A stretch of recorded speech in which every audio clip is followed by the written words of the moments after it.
Hablemos del capacitismo. Hola, soy Emily Ladau, soy activista de derechos para las personas con discapacidades y además autora del libro Demystifying Disability, What to Know, What to Say and How to Be an Ally. No pueden verlo ahora en la pantalla, pero yo tengo una discapacidad física. Yo uso una silla de ruedas y nací con un desorden llamado síndrome de Larsen, que afecta mis articulaciones y músculos, y usualmente me gusta bromear con que soy una persona discapacitada profesional y me gusta abogar por los derechos de personas como yo. Y mi trabajo en torno a esto determina todo lo que hago.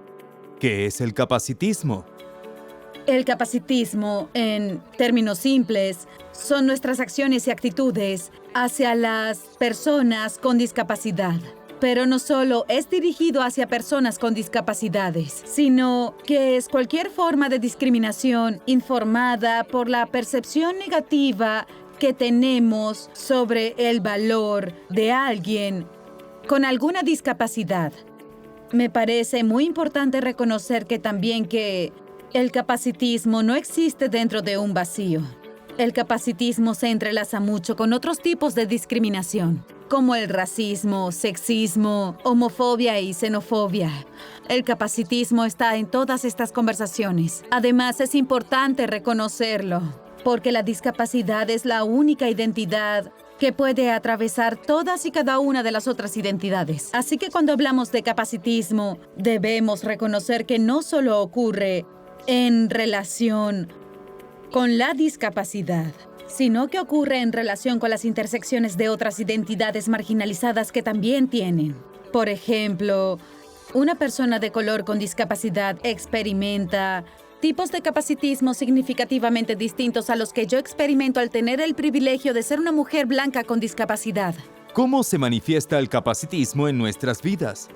Creo que a menudo ni siquiera notamos que estamos siendo capacitistas con otras personas porque las mentalidades discriminatorias hacia la discapacidad están muy arraigadas en cómo nos enseñan a pensar y a operar en nuestro día a día. Así que el capacitismo puede ser tan pequeño como el juzgar a alguien basado en lo que puede o no puede hacer, sin siquiera realmente habernos comunicado con esa persona de alguna manera accesible respecto a aquello que pueden o no pueden hacer.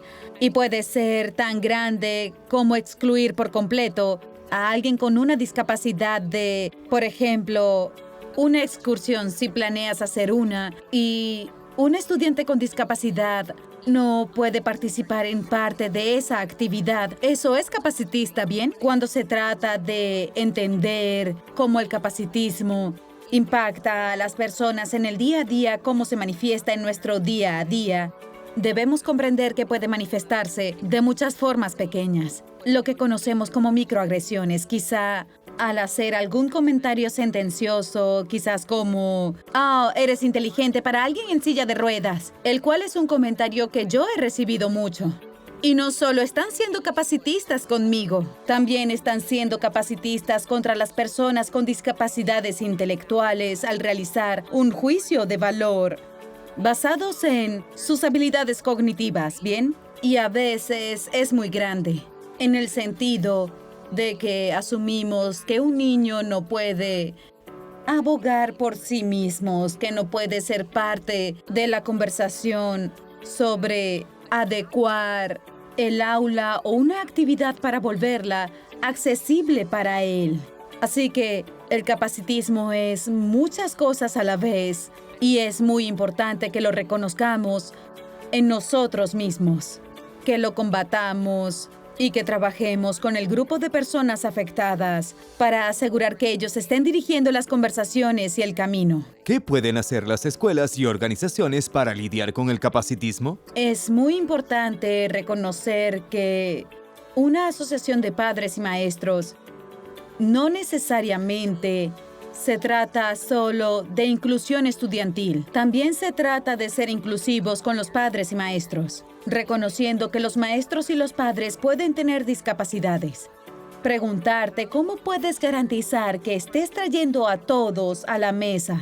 Y también en términos de ser más inclusivos y menos capacitistas con los estudiantes. Y se hace involucrando a los estudiantes allí. Aunque es una asociación de padres y maestros, allí se habla de los estudiantes. Y a menudo lo que ocurre con las personas con discapacidades es que se lleven a cabo las conversaciones sin que ellos siquiera estén presentes. Hay un lema que la comunidad de personas con discapacidad a menudo dicen: nada de nosotros sin nosotros. Y lo que realmente significa es que si hay una conversación, las personas con discapacidades deberían estar en la mesa y ser parte de esa conversación. Ya sea que se trate de un estudiante joven que está aprendiendo a cómo participar en su propia reunión del IEP, o de un padre que no puede conducir ida y vuelta a cada una de las reuniones de la PTA.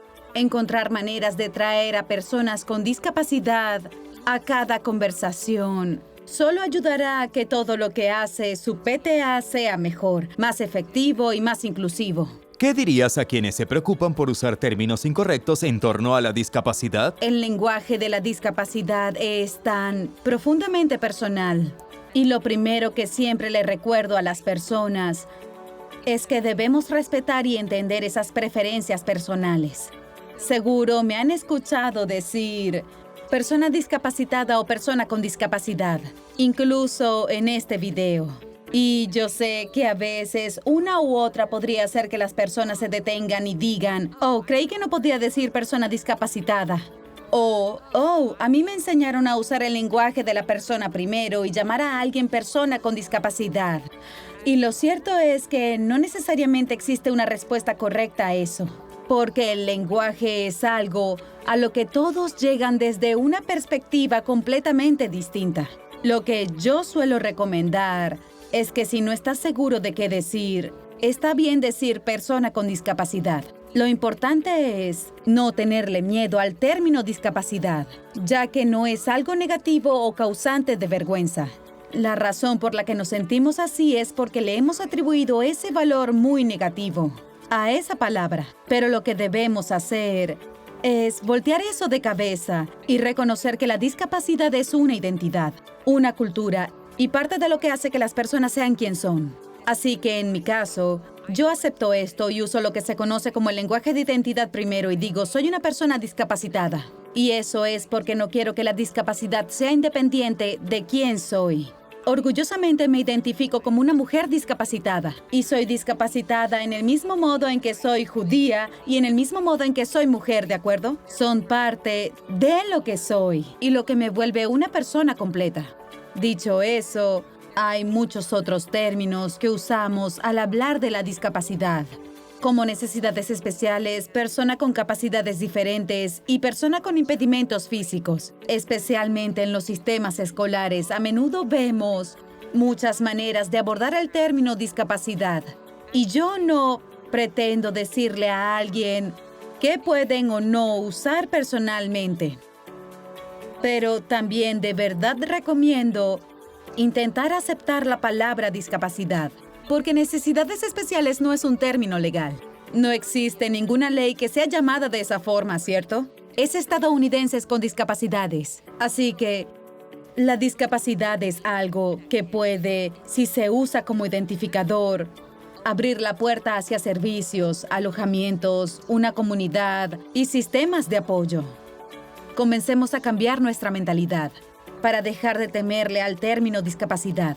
Pero por supuesto, también tómense el tiempo de reconocer qué lenguajes son propensos a usar los estudiantes, porque a veces verán que después de estar realmente expuestos a distintos tipos de lenguaje y terminologías para la palabra discapacidad, indicarán cuál es su preferencia. Y por encima de todo, respeten esa preferencia. Respeten las preferencias de lenguaje de las personas con discapacidades o discapacitadas. Y de esa forma empoderarán a las personas para que acepten sus propias identidades.